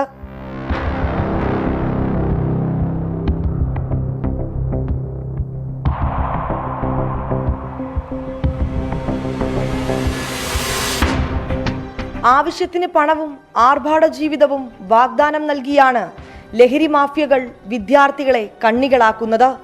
വിദ്യാർത്ഥികൾക്കിടയിലും പരിശോധനകളും നിയമവും ശക്തമാക്കുകയല്ലാതെ ഇത് തടയാൻ മറ്റു വഴികളില്ല. വിനീത VG, 24 കൊച്ചി. അക്ഷരാർത്ഥത്തിൽ നമ്മൾ ഞെട്ടിക്കുന്നതാണ് വിനീത നടത്തിയ ഈ അന്വേഷണത്തിലെ കണ്ടെത്തലുകൾ. കൊച്ചിയിൽ നിന്ന് വിനീത VG തന്നെ ചേരുന്നുണ്ട് നമുക്കൊപ്പം ഇതിന്റെ വിശദാംശങ്ങളുമായി. വിനീത, എന്തൊക്കെ കാര്യങ്ങളാണ് ഈ അന്വേഷണത്തിൽ നമുക്ക് കണ്ടെത്താൻ കഴിഞ്ഞിട്ടുള്ളത്? കേരളത്തിലെ എല്ലാ പ്രദേശങ്ങളിലും ഇതുപോലെ ലഹരി മാഫിയയുടെ കണ്ണികളായി കുട്ടികൾ മാറുന്ന സാഹചര്യമുണ്ടോ, അതോ ഏതെങ്കിലും പ്രധാനപ്പെട്ട മേഖലകൾ കേന്ദ്രീകരിച്ചാണോ ഇത് നടക്കുന്നത്? എങ്ങനെയാണ് ഈ എക്സൈസ് സ്ക്വാഡ് ഉൾപ്പെടെ ലഹരി വിരുദ്ധ സംവിധാനങ്ങൾ ഈ കാര്യത്തിൽ പ്രവർത്തിക്കുന്നത്? അതിൽ പോരായ്മകളുണ്ടോ? തീർച്ചയായും ഗോപികൃഷ്ണൻ, ഇത് കൊച്ചിയിലെ മാത്രം അവസ്ഥയല്ല. കേരളത്തിലെ മറ്റ് സ്ഥലങ്ങളിലും ഇത്തരത്തിലേക്ക് സമാന രീതിയിലുള്ള കേസുകൾ ഉണ്ടെന്നാണ് നമുക്ക് എക്സൈസുമായി ബന്ധപ്പെട്ടപ്പോൾ അറിയാൻ കഴിഞ്ഞിട്ടുള്ളത്. നമുക്കിപ്പോൾ ലഭ്യമായിരിക്കുന്ന വിവരം അനുസരിച്ച് ഈ 8 മാസത്തിനിടെയാണ് കൊച്ചിയിൽ മാത്രം 147 കുട്ടികളെയാണ് ഈ മയക്കുമരുന്ന് കടത്തുമായി ബന്ധപ്പെട്ട് എക്സൈസ് പിടികൂടിയിരിക്കുന്നത്. ഇത് ഇങ്ങനെ ഒരു കണക്കെന്നിരിക്കെ കേരളത്തിലേക്ക് വരുമ്പോൾ ഈ കണക്ക് ഇനിയും വർദ്ധിക്കാൻ തന്നെയാണ് സാധ്യത. കഴിഞ്ഞ ഒരു വർഷത്തിനിടെ എറണാകുളത്ത് മാത്രം 209 കേസുകളാണ് സമാന രീതിയിൽ വിദ്യാർത്ഥികളുമായി ബന്ധപ്പെട്ടുള്ള ലഹരിക്കടത്തുമായി ബന്ധപ്പെട്ട എക്സൈസ് എടുത്തിട്ടുള്ളത്. 8 മാസത്തിനിടെ ഇത്തരത്തിൽ 124 കേസാണ് എക്സൈസ് രജിസ്റ്റർ ചെയ്തിരിക്കുന്നത്. ഇത് കുട്ടികളാണ് എന്നൊരു പരിഗണന നൽകിക്കൊണ്ട് തന്നെ ഇവരെ പലപ്പോഴും മാതാപിതാക്കളെ വിവരം അറിയിക്കുകയും അവർക്ക് കൗൺസിലിങ്ങുകൾ നൽകി പറഞ്ഞയക്കുകയും ചെയ്യുന്ന ഒരു രീതിയാണ് നിലവിലുള്ളത്. അത് വിദ്യാർത്ഥികളുടെ ഭാവിയെ മുൻനിർത്തിക്കൊണ്ട് തന്നെയാണ് വലിയൊരു നിയമ നടപടിയിലേക്ക് പോകാത്തത് എന്ന് എക്സൈസ് പറയുന്നു. ഒരു പരിധിവരെ ഈ ഒരു രീതി തന്നെയാണ് ഈ ലഹരി മാഫിയകളും മുതലാക്കുന്നത്. കാരണം ഈ കുട്ടികൾ വഴി ഈ ലഹരി കടത്ത് നടത്തുമ്പോൾ അവരിൽ വലിയ രീതിയിലുള്ള ഒരു പരിശോധനകൾ ഉണ്ടാകുന്നില്ല എന്നിവർ പറയുന്നു. ട്രെയിനിലേക്കടക്കം സമാന രീതിയിൽ വിദ്യാർത്ഥികളെ ഉപയോഗിച്ചുകൊണ്ട് തന്നെ ഈ ലഹരിക്കടത്ത് നടത്തുന്നുണ്ട്. ഇതിൽ ഏറ്റവും ശ്രദ്ധിക്കേണ്ടത് 15 വയസ്സ് മുതൽ 21 വയസ്സ് വരെയുള്ള കൗമാരക്കാർക്കിടയിലാണ് ഇത്തരത്തിൽ ലഹരി മാഫിയകൾ ഒരു പിടിമുറുക്കുന്നത്. അവരെയാണ് ഇതിന്റെ ഒരു കണ്ണികളാക്കുന്നത്. ഇവർ നൽകുന്ന ഒരു വാഗ്ദാനം എന്ന് പറയുന്നത് കൈ നിറയെ പണം, ഒപ്പം തന്നെ ആർഭാട ജീവിതം, ഇങ്ങനെയുള്ള ചില വാഗ്ദാനങ്ങളാണ് നൽകുന്നത്. ഇവർ പറയുന്നതനുസരിച്ചുള്ള സ്ഥലങ്ങളിൽ ലഹരി എത്തിക്കുകയോ അല്ലെങ്കിൽ ഒരു സ്ഥലത്ത് നിന്ന് മറ്റൊരു സ്ഥലത്തേക്ക് കേരളത്തിലേക്ക് തമിഴ്നാട്, ഗോവ എന്നിവിടങ്ങളിൽ നിന്നൊക്കെയാണ് ഇത്തരത്തിൽ അധികമായി ലഹരി എത്തിക്കുന്നത്. ഇതിന്റെയൊക്കെ ഭാഗമായി പ്രവർത്തിക്കുകയാണ് എങ്കിൽ ഈ പണവും ഒപ്പം തന്നെ ഇവർക്ക് ഉപയോഗിക്കാനുള്ള ഒരു ചെറിയ ക്വാണ്ടിറ്റിയിലുള്ള ഒരു ലഹരിയും നൽകുന്ന ഒരു സാഹചര്യമാണുള്ളത്. ഇത് കുട്ടികളെ കൂടുതലായി ഇത് ഉപയോഗിക്കുമ്പോൾ കുട്ടികൾ തന്നെ പണത്തിനൊപ്പം ഈ ലഹരി കൂടി ലഭിക്കുന്ന ഒരു സാഹചര്യത്തിൽ ഇതിന്റെ ഭാഗമായി ശക്തമായി പോകുന്ന ഒരു പശ്ചാത്തലം തന്നെയാണുള്ളത്. എക്സൈസ് സംഘവുമായി നമ്മൾ സംസാരിച്ചപ്പോൾ അറിയാൻ കഴിഞ്ഞത് ഇത് കേരളത്തിൽ വരുമ്പോൾ ഈ ഒരു കണക്ക് അത് ഇനിയും വർദ്ധിക്കാൻ തന്നെയാണ് സാധ്യത എന്നാണ് നമുക്ക് അറിയാൻ കഴിയുന്നത്. ഒരു പരിധിവരെ കുട്ടികൾക്ക് കൗൺസിലിംഗ് നൽകി പറഞ്ഞയക്കുന്ന രീതിയാണ് നിലവിലുള്ളത്. ഇത് മാറണമെങ്കിൽ കൂടുതൽ പരിശോധനകൾ അത് വിദ്യാർത്ഥികൾക്കിടയിൽ തന്നെ ശക്തമാക്കേണ്ട ഒരു സാഹചര്യം തന്നെയാണ് നിലവിലുള്ളത്. വിനീത, ഇപ്പോൾ ഈ അന്വേഷണത്തിൽ നിന്ന് വ്യക്തമാകുന്നത് എന്താണ്? ഇവരെ ആസൂത്രിതമായി ഇതിലേക്ക് എത്തിക്കുകയാണോ? ഏത് നിലയ്ക്കാണ് ഈ കുട്ടികളെ ഈ ലഹരിക്കടത്തിന്റെ ഭാഗമാക്കുന്നത്? ഈ കോളേജുകളും വിദ്യാലയങ്ങളും ഒക്കെ കേന്ദ്രീകരിച്ച് ഇതിനു വേണ്ടി തന്നെ പ്രത്യേക സംഘങ്ങൾ നിലനിൽക്കുന്നുവെന്നാണ്? തീർച്ചയായും അങ്ങനെ തന്നെയാണ് ഉന്മേഷ്. കോളേജുകളും അതോടൊപ്പം തന്നെ സ്കൂളുകളും ഒക്കെ കേന്ദ്രീകരിച്ചാണ് ഇത്തരം ലഹരി മാഫിയകൾ പ്രവർത്തിക്കുന്നത്. ഇത് ആദ്യഘട്ടത്തിൽ വിദ്യാർത്ഥികൾക്ക് ഈ വിദ്യാർത്ഥികളെ അവർക്കൊപ്പമുള്ള ഒരാളെ തന്നെ ഇതിനായി തിരഞ്ഞെടുക്കുന്നു. ഇവർ തന്നെയാണ് മറ്റു വിദ്യാർത്ഥികൾക്ക് ഇത് സംബന്ധിച്ചിട്ടുള്ള വിവരങ്ങൾ കൈമാറുന്നത്. ഞാൻ നേരത്തെ സൂചിപ്പിച്ചതുപോലെ വിദ്യാർത്ഥികൾക്ക് ഇവർ ഒരു വാഗ്ദാനം നൽകും. അതായത് ഇവർക്ക് ഒരു ആർഭാട ജീവിതം, ഇവരുടെ ആവശ്യങ്ങൾക്ക് വേണ്ടിയിട്ടുള്ള പണം നൽകുന്നു.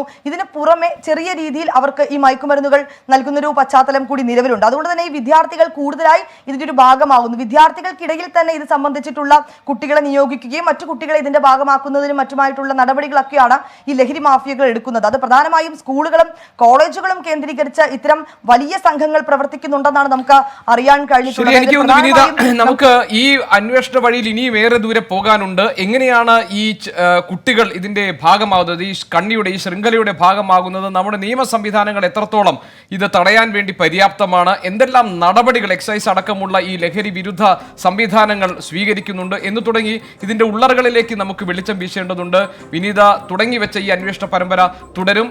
ഈ ലഹരി വഴിയിലെ കുട്ടിക്കടത്തുകാർ എന്നാൽ ഈ പരമ്പരയിൽ കൂടുതൽ റിപ്പോർട്ടുകൾ നമുക്ക് പ്രതീക്ഷിക്കാം. വിനീത വിജി ഞങ്ങളുടെ പ്രതിനിധിയാണ് കൊച്ചിയിൽ നിന്ന് വിശദാംശങ്ങൾ നൽകിയത്.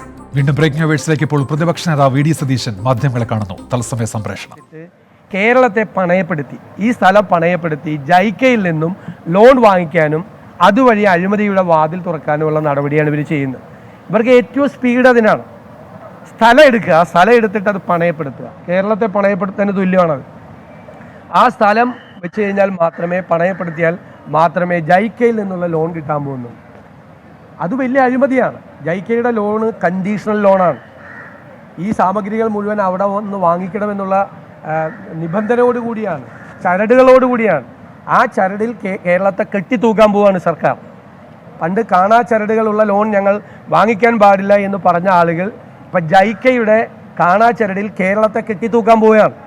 അതിനു വേണ്ടിയിട്ടാണ് ധൃതി പിടിക്കുന്നത്. അതുകൊണ്ട് ഞാൻ വീണ്ടും ആവർത്തിക്കുന്നു, ലൊക്കേഷൻ സർവേ നടത്താതെ, ജിയോളജിക്കൽ സ്റ്റഡി നടത്താതെ, പാരിസ്ഥിതികാഘാത പഠനം നടത്താതെ, സാമൂഹികാഘാത പഠനം നടത്താതെ, അലൈൻമെൻറ്റ് തയ്യാറാക്കാതെ, എസ്റ്റിമേറ്റ് ഇല്ലാതെ, പ്രകൃതി വിഭവങ്ങൾ എവിടെ നിന്ന് കിട്ടും എന്ന് പോലും അറിയാതെ അബദ്ധ പഞ്ചാംഗം മാത്രമായിട്ടുള്ള ഈ DPR വച്ചുകൊണ്ട് ഈ സ്ഥലം ഏറ്റെടുത്ത് ലോൺ മേടിക്കാൻ വേണ്ടിയിട്ടുള്ള ശ്രമമാണ് ഇപ്പോൾ നടക്കുന്നത്. പദ്ധതി പിന്നെയാണ്. പദ്ധതിയെക്കുറിച്ച് ഇവർക്ക് ഒരു ആശങ്കയുമില്ല, പദ്ധതിയെക്കുറിച്ച് ഒരു കൺസേണും ഇല്ല. പദ്ധതിയല്ല പ്രശ്നം, ലോണാണ് പ്രശ്നം. കാരണം ലോണുമായി ബന്ധപ്പെട്ടിട്ടാണ് കോടികളുടെ അഴിമതി നടക്കാൻ പോകുന്നത്. പിന്നെ അതിൻ്റെ പുറകെ ഒന്നൊന്നായി കൺസൾട്ടൻസികളെ നിയമിച്ചുകൊണ്ടുള്ള പരിപാടിയും. ഒരു കാരണവശാലും ഞങ്ങൾ കേരളത്തിൽ ഇത് അനുവദിക്കില്ല. മുഖ്യമന്ത്രി പറഞ്ഞല്ലോ, എന്ത് തടസ്സം ഉണ്ടായാലും ഇത് നടപ്പാക്കുമെന്ന്. പിന്നെന്തിനാ സാമൂഹികാഘാത പഠനം നടത്തുന്നത്? സാമൂഹികാഘാത പഠനം റൈറ്റ് ടു ഫെയർ കോമ്പൻസേഷൻ ആക്ടിൻ്റെ സെക്ഷൻ 4-ാം വകുപ്പ് മുതൽ 10-ാം വകുപ്പ് വരെയുള്ള വകുപ്പുകൾ പറയുന്നതാണ്. അത് ഗവൺമെൻറ്റിന് റിജക്റ്റ് ചെയ്യാം. സാമൂഹികാഘാതം താങ്ങാൻ പറ്റുന്നതിനപ്പുറമാണെങ്കിൽ ഗവൺമെൻറ്റിന് റിജക്റ്റ് ചെയ്യാം. അപ്പോൾ ഈ പഠനം നടത്തിയാൽ മാത്രമേ ഈ പദ്ധതിയുമായി മുന്നോട്ട് പോകണമോ വേണ്ടയോ എന്ന് തീരുമാനിക്കാൻ കഴിയുകയുള്ളൂ. പഠനം നടത്തുന്നതിന് മുമ്പ് തന്നെ മുഖ്യമന്ത്രി പ്രഖ്യാപിച്ചു, എന്ത് സംഭവിച്ചാലും പദ്ധതി നടപ്പാക്കും. അപ്പോൾ സാമൂഹികാഘാത പഠനം നടത്തുന്നത് പ്രഹസനമാണ്, ജനങ്ങളെ കബളിപ്പിക്കലാണ്. സർവ്വസന്നാഹങ്ങളായിട്ട് വന്നാലും ഞങ്ങൾ ജനങ്ങളെ ചേർത്ത് നിർത്തി ജനങ്ങളോടൊപ്പം നിന്ന് കേരളത്തിലെ മുഴുവൻ പ്രതിപക്ഷ നേതാവ് വി ഡി സതീശൻ മാധ്യമങ്ങളെ കാര്യങ്ങൾ വിശദീകരിക്കുകയായിരുന്നു. സിൽവർ ലൈൻ പദ്ധതിക്കെതിരെ നാടിന്റെ വിവിധയിടങ്ങളിൽ പ്രതിഷേധങ്ങൾ ഉയരുമ്പോൾ എന്തുകൊണ്ടാണ് പ്രതിപക്ഷം ഈ പദ്ധതിയെ എതിർക്കുന്നത് എന്നതിന്റെ കാര്യകാരണങ്ങൾ വിശദീകരിക്കുകയായിരുന്നു പ്രതിപക്ഷ നേതാവ് വി ഡി സതീശൻ. അദ്ദേഹം മാധ്യമങ്ങളെ കാണുന്നതിന്റെ തത്സമയ ദൃശ്യങ്ങളാണ് നമ്മൾ കണ്ടത്. ഏറ്റവും പുതിയൊരു വാർത്തയിലേക്ക് വിവരത്തിലേക്കുമാണ് ബ്രേക്കിംഗ് അവേഴ്സ് കടക്കുന്നത്. പുതുക്കിയ മദ്യനയത്തിന് അംഗീകാരം നൽകിയ മന്ത്രിസഭായോഗം. ലോകായുക്ത ഓർഡിനൻസ് പുതുക്കിയിറക്കാനും മന്ത്രിസഭായോഗം തീരുമാനിച്ചു. തീരുമാനത്തിൽ എതിർപ്പറയിച്ച് CPI രംഗത്തെത്തി. CPIക്ക് വ്യത്യസ്ത നിലപാടാണ് ഉള്ളതെന്ന് റവന്യൂ മന്ത്രി കെ രാജൻ യോഗത്തിൽ പറഞ്ഞു. വരുമ്പോൾ ചർച്ചയാക്കാമെന്ന് മുഖ്യമന്ത്രിയും നിയമമന്ത്രിയും യോഗത്തിൽ വ്യക്തമാക്കി. തനേഷ് തമ്പി വിശദാംശങ്ങളുമായുണ്ട്. തനേഷ്, മന്ത്രിസഭാ യോഗത്തിലെ സുപ്രധാനമായ ഈ തീരുമാനങ്ങളെക്കുറിച്ചുള്ള വിവരങ്ങൾ എന്തൊക്കെയാണ്? മന്ത്രിസഭാ യോഗത്തിലെ ഏറ്റവും പ്രധാനപ്പെട്ട സംഭവം എന്ന് പറയുന്നത് CPIയുടെ എതിർപ്പാണ്. അതായത് ലോകായുക്ത നിയമ ഭേദഗതിയിൽ CPIക്ക് വ്യത്യസ്തമായിട്ടുള്ള അഭിപ്രായമാണ് ഉള്ളത് എന്ന് CPIയുടെ മന്ത്രി കെ രാജൻ മന്ത്രിസഭാ യോഗത്തിൽ പറഞ്ഞു. എന്നാൽ ഈ കാര്യം നിയമസഭയിൽ ബില്ലായിട്ട് വരുമ്പോൾ ചർച്ച നടത്താം എന്നാണ് മുഖ്യമന്ത്രിയും നിയമമന്ത്രിയും പറഞ്ഞത്. ഇതോടുകൂടി CPI ഇതിന് വഴങ്ങുകയായിരുന്നു. അങ്ങനെ മന്ത്രിസഭാ യോഗം ആ ഓർഡിനൻസ് പുതുക്കി വിളംബരം ചെയ്യാനുള്ള തീരുമാനം എടുത്തിരിക്കുന്നു. ഓർഡിനൻസ് പുതുക്കൽ സാങ്കേതിക നടപടി മാത്രമാണ് എന്ന് നിയമമന്ത്രി ഇന്ന് ഈ മന്ത്രിസഭാ യോഗത്തിൽ പറയുകയായിരുന്നു. മറ്റൊരു പ്രധാനപ്പെട്ട കാര്യം, പുതുക്കിയ മദ്യനയം സംസ്ഥാന സർക്കാർ അംഗീകരിച്ചിരിക്കുന്നു എന്നുള്ളതാണ്. സമഗ്രമായ അഴിച്ചുപണിയോടെയാണ് പുതിയ മദ്യനയം പുറത്തു വന്നിരിക്കുന്നത്. IT പാർക്കുകളിൽ ബിയർ പാർലറുകൾ, പബ്ബുകൾ തുറക്കാനുള്ള അനുമതി നൽകുന്നു. അതോടൊപ്പം തന്നെ കൂടുതൽ ബൾക്കോ ഔട്ട്ലെറ്റുകൾ തുടങ്ങാനുള്ള തീരുമാനം എടുക്കുന്നു. പഴവർഗ്ഗങ്ങളിൽ നിന്നും വീര്യം കുറഞ്ഞ മദ്യം ഉൽപ്പാദിപ്പിക്കാനുള്ള നേരത്തെ ബജറ്റിൽ അടക്കം പ്രഖ്യാപിച്ചിട്ടുള്ള കാര്യങ്ങൾക്കും മദ്യനയത്തിൽ അനുമതി നൽകിയിരിക്കുന്നു. അത്തരത്തിൽ സമഗ്രമായ പൊളിച്ചെഴുത്ത് മദ്യനയത്തിൽ ഉണ്ടായിരിക്കുന്നു എന്നുള്ളതാണ് നമുക്ക് മനസ്സിലാക്കാൻ കഴിയുന്നത്. ഏതായാലും രണ്ട് കാര്യങ്ങൾ, ഒന്ന് ലോകായുക്തയുടെ നിയമ ഭേദഗതിയുമായി ബന്ധപ്പെട്ട വിഷയത്തിൽ CPI എതിർപ്പ് അറിയിച്ചിരിക്കുന്നു. ഒപ്പം തന്നെ പുതുക്കിയ മദ്യനയവും സംസ്ഥാന മന്ത്രിസഭ അംഗീകരിച്ചിരിക്കുന്നു. തനേഷ്, ഈ എതിർപ്പറിയിക്കുമ്പോഴും ഈ ഓഡിയൻസിന്റെ കാര്യത്തിലടക്കം ഏതെങ്കിലും തരത്തിലുള്ള മാറ്റങ്ങൾക്ക് സാധ്യതയുണ്ടോ CPI എതിർപ്പ് രേഖപ്പെടുത്തുമ്പോഴും?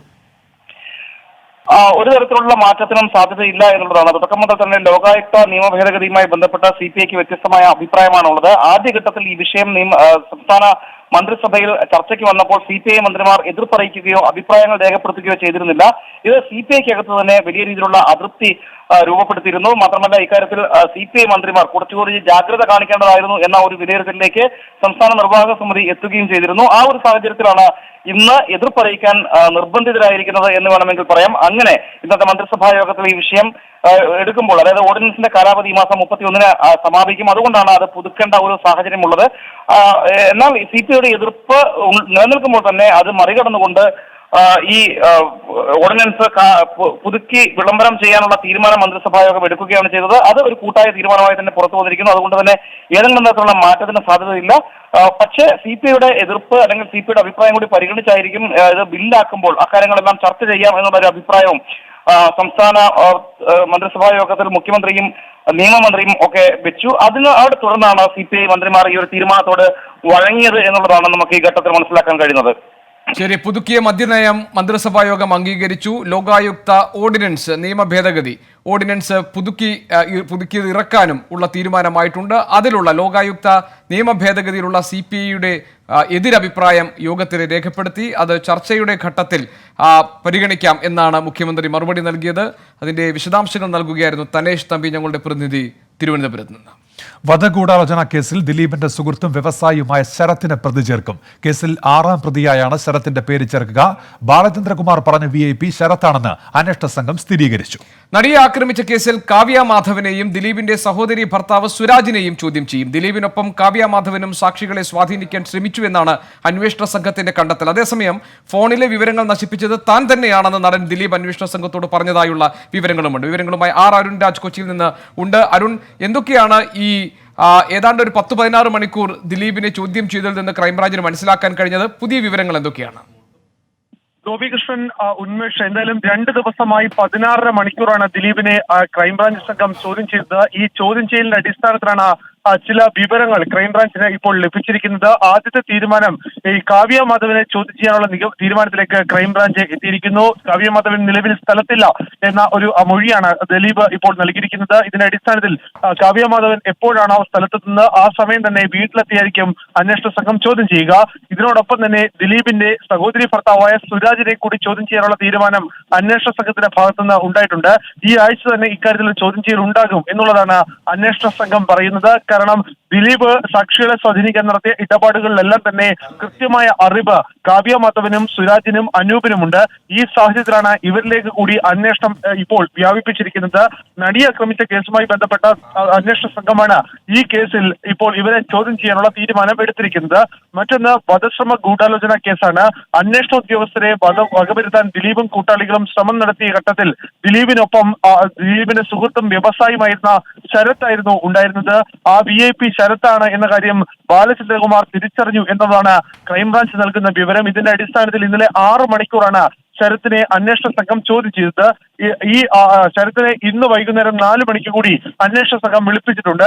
ഇതിന്റെ അടിസ്ഥാനത്തിലായിരിക്കും ഇനി പ്രതിപട്ടികയിൽ ചേർക്കുന്നതിന് തുടർ നടപടിയിലേക്ക് അന്വേഷണ സംഘം പോകുക. എന്തായാലും ശരത്തിന് ഈ കേസിൽ നിർണായകമായ ചില വിവരങ്ങൾ അറിയാം എന്ന വിലയിരുത്തലാണ് അന്വേഷണ സംഘത്തിന് നിലവിലുള്ളത്. മറ്റൊരു പ്രധാനപ്പെട്ട കാര്യം ഈ ചോദ്യം ചെയ്യലുമായി ബന്ധപ്പെട്ടാണ്. ഫോണിലെ ചില വിവരങ്ങൾ നശിപ്പിച്ചത് താൻ തന്നെയാണ് എന്ന മൊഴിയാണ് ദിലീപ് നൽകിയിരിക്കുന്നത്. പക്ഷേ അത് ഈ കേസിനെ സ്വാധീനിക്കുന്നതല്ല എന്നതാണ് അന്വേഷണ സംഘത്തിന് മുമ്പാകെ നൽകിയിരിക്കുന്ന മൊഴി.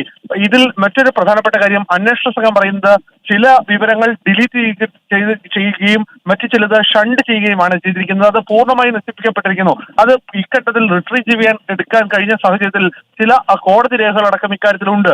ഇക്കാര്യത്തിൽ പരിശോധന ഇപ്പോൾ അന്വേഷണ സംഘത്തിന്റെ ഭാഗത്തുനിന്ന് നടന്നുവരികയാണ്. ദിലീപ് ബാലചന്ദ്രകുമാറിനുമായി എത്തിയ ചോദ്യം ചെയ്യലിൽ ഈ ബാലചന്ദ്രകുമാർ കളവാണ് പറയുന്നത്, അത് വെച്ച് തന്നെ ചോദ്യം ചെയ്യുന്നത് തന്നെ അബദ്ധമാണ്, അന്വേഷണ സംഘം ഇത് ചെയ്യരുത് എന്ന് പലതവണ അന്വേഷണ സംഘത്തോട് ആവശ്യപ്പെട്ടതായും നമുക്ക് വിവരങ്ങൾ ലഭ്യമാകുന്നുണ്ട്. എന്തായാലും ഈ ബാലചന്ദ്രകുമാറിന്റെ മൊഴി പോലും അന്വേഷണ ഉദ്യോഗസ്ഥരുടെ തിരക്കഥയാണ് എന്നതാണ് ദിലീപ് ഇന്നലെ നൽകിയിരിക്കുന്ന മൊഴി. എന്തായാലും ഈ കേസിൽ അന്വേഷണ സംഘം ദിലീപിന്റെ മൊഴി വിശദമായി തന്നെ ഘട്ടത്തിൽ പരിശോധിക്കുകയാണ്. ഈ 2 അന്വേഷണ സംഘങ്ങളും പരസ്പരം ഈ മൊഴികൾ പരിശോധിക്കാൻ കൂടി തീരുമാനമെടുക്കുകയും ചെയ്തിട്ടുണ്ട്. ശരി, ആർ അരുൺരാജാണ് ഇപ്പോൾ കൊച്ചിയിൽ നിന്ന് വിവരങ്ങൾ നൽകിയത്. മറ്റു വാർത്തയിലേക്ക്. ശ്രീലങ്കയിൽ നടക്കുന്ന ബിംസ്റ്റെക് ഉച്ചകോടിയെ അഭിസംബോധന ചെയ്ത് പ്രധാനമന്ത്രി നരേന്ദ്രമോദി ബിംസ്റ്റെക് സെക്രട്ടേറിയറ്റിന് $10 ലക്ഷം നൽകുമെന്ന് നരേന്ദ്രമോദി പറഞ്ഞു.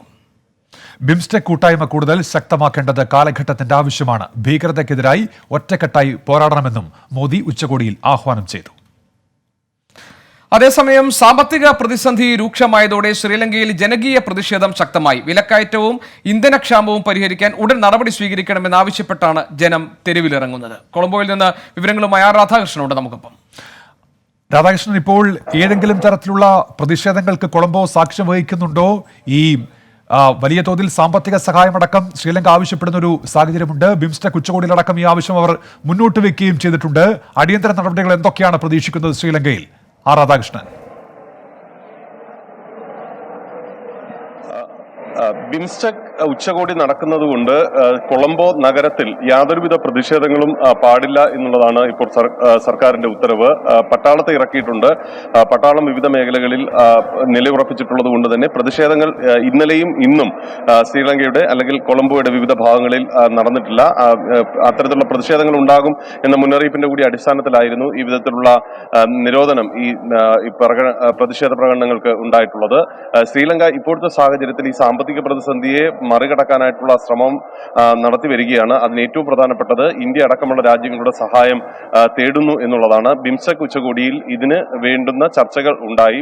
ബിംസ്റ്റെക് രാജ്യങ്ങൾ ഒറ്റക്കെട്ടായിട്ട് ശ്രീലങ്കയെ സഹായിക്കും എന്ന സൂചനയാണ് ഇപ്പോൾ നൽകിയിരിക്കുന്നത്. അതുകൊണ്ട് തന്നെ IMFന്റെ ലോൺ അടക്കം നേടിയെടുക്കുന്നതിന് ഇത് കാരണമാകും, അല്ലെങ്കിൽ ഇതിനൊരു അവസരം ലഭിക്കും എന്നതാണ് ഇപ്പോഴത്തെ ഒരു വസ്തുത. വളരെ വേഗത്തിൽ തന്നെ ഇന്ധന ഇറക്കുമതി അത് സാധിക്കും എന്നുള്ള പ്രതീക്ഷയിലാണ് ഇപ്പോൾ സർക്കാർ ഉള്ളത്. അടുത്ത ആഴ്ചയോടുകൂടി IMFന്റെ ലോൺ ലഭിക്കുന്ന മുറയ്ക്ക് ഇന്ധന ഇറക്കുമതി പുനരാരംഭിക്കാനായിട്ട് സാധിക്കും. അതോടുകൂടി ഇന്ധനത്തിന്റെ വില ഇപ്പോൾ 300 രൂപയാണ് പെട്രോളിന്റെയും ഡീസലിന്റെയും വില. അത് കുറയാനായിട്ടുള്ള ഒരു സാഹചര്യം ഉണ്ടാകും. അതോടുകൂടി അവശ്യ വസ്തുക്കളുടെ വില കുറയും എന്നുള്ള പ്രതീക്ഷയിലാണ് സർക്കാരിന് ഉള്ളത്. പക്ഷെ ജനം ഇപ്പോഴും വലിയ ദുരിതം അനുഭവിച്ചുകൊണ്ടിരിക്കുന്നു. ഏതാണ്ട് 100 മുതൽ 600 ഇരട്ടി വരെയാണ് വിലക്കയറ്റം ഇവിടെ ഉണ്ടായിരിക്കുന്നത്. അതിന്റെ ഭാഗമായിട്ട് ജനങ്ങളെ സംബന്ധിച്ച് അവരുടെ നിത്യജീവിതം പോലും പൂർണ്ണമായി ദുരിതത്തിലായിരിക്കുന്നതാണ് അവസ്ഥ. കറണ്ട് കട്ട് 7 നിന്നും ഇപ്പോൾ 9 മണിക്കൂറിലേക്ക് പല മേഖലകളിലും എത്തിയിട്ടുണ്ട്. അടുത്ത ആഴ്ചയോടുകൂടി സ്ഥിതി ഇതാണെന്നുണ്ടെങ്കിൽ 12 മണിക്കൂർ കറണ്ട് കട്ട് എന്ന രീതിയിലേക്ക് ശ്രീലങ്ക പോകും. വളരെ വലിയ ബുദ്ധിമുട്ടിലേക്കാണ് ശ്രീലങ്ക പോകുന്നത്. അതിനെ തരണം ചെയ്യാനായിട്ടുള്ള ശ്രമങ്ങൾ നടക്കുകയും ചെയ്യുന്നുണ്ട്. ശരി, ആർ രാധാകൃഷ്ണനാണ് വിവരങ്ങൾ നൽകിയത്. ആർ കെ ഞാൻ വരാം. ബിംസ്റ്റെക് സെക്രട്ടേറിയറ്റിന് $10 ലക്ഷം നൽകും എന്നാണ് ഉച്ചകോടി അഭിസംബോധന ചെയ്ത് ഇന്ത്യയുടെ പ്രധാനമന്ത്രി നരേന്ദ്രമോദി പറഞ്ഞത്. ബിംസ്റ്റെക് കൂട്ടായ്മ കൂടുതൽ ശക്തമാക്കേണ്ടത് കാലഘട്ടത്തിന്റെ ആവശ്യമാണെന്നും ഭീകരതയ്ക്കെതിരായി ഒറ്റക്കെട്ടായി പോരാടണമെന്നും നരേന്ദ്രമോദി ഉച്ചകോടിയിൽ ആഹ്വാനം ചെയ്തു. मैं इस सुझाव से सहमत हूं. बिम्स्टेक हमारी अपेक्षाओं को पूरा करे, इसके लिए सचिवालय की क्षमता को बढ़ाना भी महत्वपूर्ण है. मेरा सुझाव है कि सेक्रेटरी जनरल पर इस लक्ष्य की प्राप्ति के लिए एक रोड मैप बनाएं. यह महत्वपूर्ण कार्य समय और अपेक्षा के अनुरूप पूरा हो. इसके लिए भारत सचिवालय के ऑपरेशनल बजट को बढ़ाने के लिए $1 मिलियन की वित्तीय सहायता देगा। എറണാകുളം ചോറ്റാനിക്കരയിൽ സിൽവർ ലൈൻ പദ്ധതിക്കെതിരെ സംയുക്ത സമരസമിതി ഇപ്പോൾ പ്രതിഷേധ മാർച്ച് നടത്തുകയാണ്.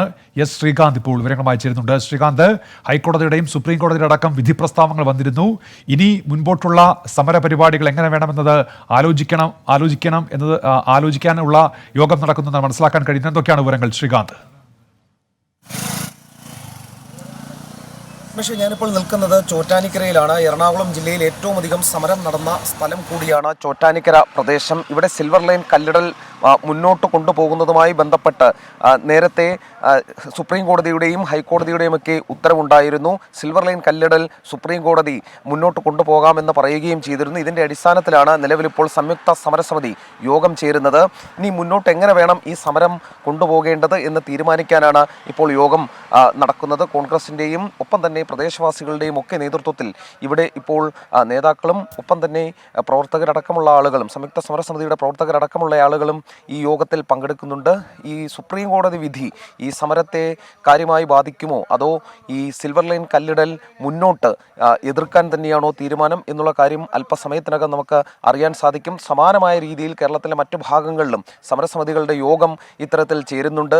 ഈ കോടതി വിധികൾ ഏത് തരത്തിൽ ബാധിക്കും, അല്ലെങ്കിൽ ആ കോടതി വിധിയെ എങ്ങനെ മറികടക്കാനാകും എന്നതാണ് നിലവിൽ ചർച്ച. നേരത്തെ ഈ ചോറ്റാനിക്കര, പിറവം, മണിയൂർ ഉൾപ്പെടെയുള്ള എല്ലാ മേഖലകളിലും വലിയ തോതിൽ കയ്യാങ്കളിയിലേക്കടക്കം ഈ സമരം നീങ്ങിയിരുന്നു. സിൽവർ ലൈൻ കല്ലിടൽ അതിശക്തമായ രീതിയിൽ തടയുകയും ചെയ്തിരുന്നു. ആ ഒരു പശ്ചാത്തലത്തിലാണ് നിലവിലിപ്പോൾ ഈ സംയുക്ത സമരസമിതിയുടെ യോഗം ചേരുന്നത്. ഈ യോഗം അവസാനിക്കുന്നതോടുകൂടി സമരം എങ്ങനെ മുന്നോട്ട് പോകും എന്നുള്ള കാര്യം നമുക്ക് മനസ്സിലാക്കാൻ സാധിക്കും. ഉന്മേഷം. ശ്രീകാന്ത് ഞങ്ങളുടെ പ്രതിനിധിയാണ് വിശദാംശങ്ങൾ നൽകിയത്. ഏഷ്യാനെറ്റ് ന്യൂസ് ഓഫീസിലേക്ക് തൊഴിലാളി സംഘടനകൾ ആഹ്വാനം ചെയ്ത മാർച്ച് വിമർശനങ്ങളോടുള്ള അസഹിഷ്ണുതയാണെന്ന് പ്രതിപക്ഷ നേതാവ് വി ഡി സതീശൻ. രാഷ്ട്രീയ നേതാക്കളെ മാധ്യമങ്ങൾ വിമർശിക്കാറുണ്ടെന്നും അതിനോട് ഇത്തരം നിലപാടുകൾ സ്വീകരിക്കുന്നത് ദൗർഭാഗ്യകരമാണെന്നും വി ഡി സതീശൻ പറഞ്ഞു. അല്ല, അത് അസഹിഷ്ണുതയാണ്. ഒറ്റ വാക്കിൽ ഞാൻ പറയുകയാണ്, അസഹിഷ്ണുതയാണ്. കാരണം മാധ്യമങ്ങൾ ഞങ്ങളെല്ലാവരും വിമർശിക്കുന്നുണ്ടല്ലോ. ഞങ്ങൾക്കെതിരായിട്ടൊക്കെ എല്ലാ ദിവസവും നമുക്ക് അനുകൂലമായിട്ടാണ് വാർത്ത വരുന്നത്. എന്തെല്ലാം വിമർശനങ്ങൾ ഞങ്ങൾക്കെതിരായിട്ടുണ്ട്. ചാനലുകളിലോ മാധ്യമങ്ങളിലോ നമുക്കെതിരായി വാർത്ത വന്നാൽ അതിൻ്റെ ഭാഗമായി ചാനലുകളുടെ മുമ്പിലേക്കുള്ള സമരം നടത്തുന്നത്, അല്ലെങ്കിൽ പത്രമാധ്യമങ്ങളുടെ മുമ്പിലേക്ക് സമരം നടത്തുന്നതിനൊന്നും യോജിക്കാൻ പറ്റില്ല. വളരെ കൃത്യമായിട്ട് പറയുകയാണ്. ബ്രേക്കിംഗ് വേഴ്സ് പൂർത്തിയാവുകയാണ്. ലോകത്തെവിടെയായാലും ഏത് സമയത്ത് 24 വാർത്തകളും ഓഗ്മെന്റഡ് റിയാലിറ്റി പാക്കേജുകളും എക്സ്പ്ലെയിനറുകളും വിശദമായി കാണാൻ ഞങ്ങളുടെ യൂട്യൂബ് ചാനൽ സബ്സ്ക്രൈബ് ചെയ്യുക.